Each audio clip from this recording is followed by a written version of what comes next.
Assalamualaikum warahmatullahi wabarakatuh. Kami dari kelompok 9 yang beranggotakan Hasbi Rizmi, Janibah Arifah, dan Nurhaliza. Kami akan membahas tentang perkembangan kognitif pada masa dewasa akhir. Baiklah, saya akan menjelaskan tentang fungsi kognitif pada orang dewasa lanjut. Yang pertama, multidimensionalitas dan multidireksionalitas. Kognisi atau kognitif merupakan suatu konsep yang bersifat multidimensional. Karena pengaruh kuat dari biologi, keturunan, dan kesehatan, kemunduran mekanik kognitif cenderung sejalan dengan bertambahnya usia. Beberapa peneliti berkesimpulan, kemunduran mekanik kognitif dapat dimulai di awal usia parubaya. Faktor yang paling mungkin berkontribusi terhadap penurunan fluid mekanik seperti penurunan kecepatan pemrosesan, kapasitas working memory, dan menekan informasi yang tidak relevan. Penurunan kecepatan pemrosesan informasi yang dialami oleh dewasa akhir berkaitan dengan menurunnya fungsi otak dan sistem saraf pusat. Para peneliti menemukan bahwa orang lanjut usia menampilkan performa yang sama baiknya dengan orang-orang parubaya maupun dewasa muda dalam pengukuran ini. Tetapi, untuk tugas kewaspadaan yang kompleks, performa orang dewasa akhir biasanya menurun.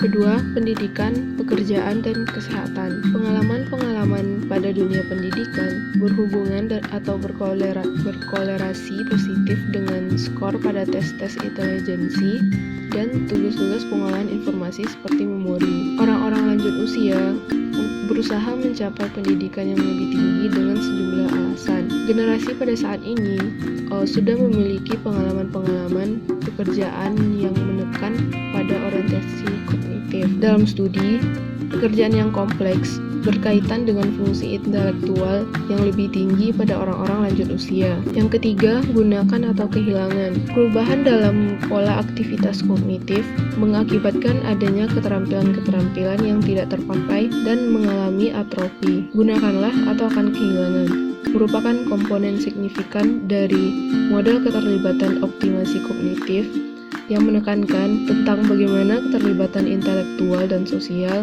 bisa memperlambat penurunan terkait usia untuk perkembangan intelektual. Yang keempat, pelatihan keterampilan kognitif. Pelatihan bisa meningkatkan keterampilan kognitif dari sejumlah orang yang lanjut usia.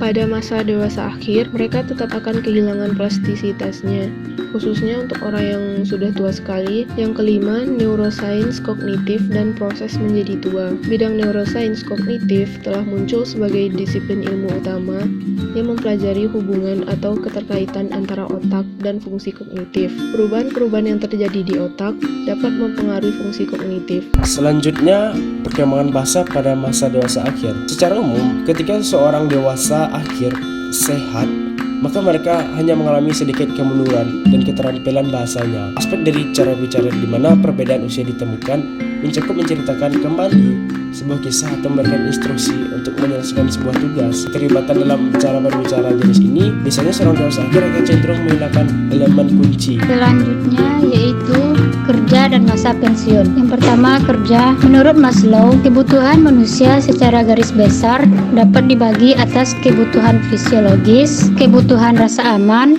kebutuhan dimiliki, kebutuhan harga diri, dan kebutuhan aktualisasi diri. Maksud dari kebutuhan fisiologis yaitu seperti makan, minum, tidur, pakaian, tempat tinggal, dan bernafas.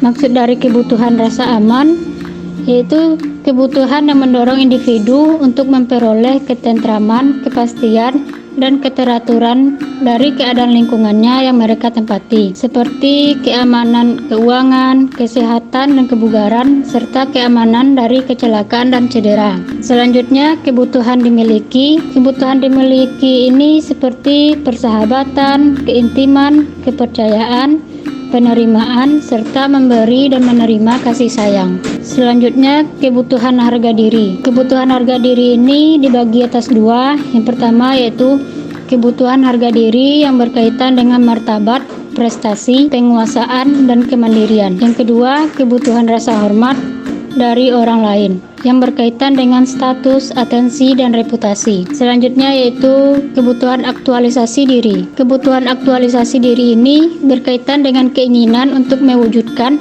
dan mengembangkan potensi dan bakat, mencari pertumbuhan diri dan pengalaman, serta untuk menjadi segala sesuatu yang diinginkan. Stereotip terhadap pekerja lanjut usia dan jenis-jenis tugas yang ditangani dapat membatasi peluang karir mereka. Selanjutnya, masa pensiun dewasa akhir. Menurut teori perkembangan, individu baru memasuki masa pensiun ketika usianya berada pada 60 tahun dan lebih. Selanjutnya ada namanya kesehatan mental usia lanjut. Yang pertama, depresi. Para peneliti telah menemukan bahwa gejala depresi bervariasi, mulai dari yang lebih jarang dialami hingga yang sering dialami pada dewasa akhir. Simptom depresi meningkat di kelompok tua sekali, dan peningkatan ini berhubungan dengan persentase wanita yang lebih tinggi dalam kelompok tersebut. Sayangnya, 80 orang pada usia lanjut yang memiliki gejala depresi tidak ditangani sama sekali. Kombinasi dari pemberian obat dan psikoterapi dapat menghasilkan kemajuan yang berarti. Yang kedua, ada demensia, penyakit Alzheimer, dan penyakit-penyakit lainnya. Demensia merupakan istilah umum untuk semua gangguan neurologis yang gejala utamanya meliputi kemunduran fungsional mental. Individu yang mengalami ini biasanya kehilangan kemampuan untuk merawat dirinya sendiri, dan ia juga memiliki kehilangan kemampuan untuk mengenali dunia di sekitarnya, bahkan orang-orang yang sudah biasa dikenalnya. Sedangkan Alzheimer merupakan salah satu bentuk dari demensia, yaitu kerusakan otak yang bersifat progresif, tidak dapat dipulihkan kembali, yang ditandai dengan memburuknya memori. Penyakit ini lebih rentan menyerang orang-orang pada masa dewasa lanjut usia. Yang ketiga, yaitu ketakutan menjadi korban kejahatan dan perlakuan yang salah terhadap orang lanjut usia. Biasanya, kejahatan yang dilakukan terhadap orang-orang lanjut usia sering berupa serangan yang serius, seperti perampokan bersenjata. Pada orang lanjut usia ini menjadi korban kejahatan tanpa kekerasan, seperti penipuan, penjamretan, dan lain-lain. Itu yang materi yang dapat kami sampaikan. Mohon maaf apabila ada kekurangan. Terima kasih atas segala perhatiannya. Assalamualaikum warahmatullahi wabarakatuh.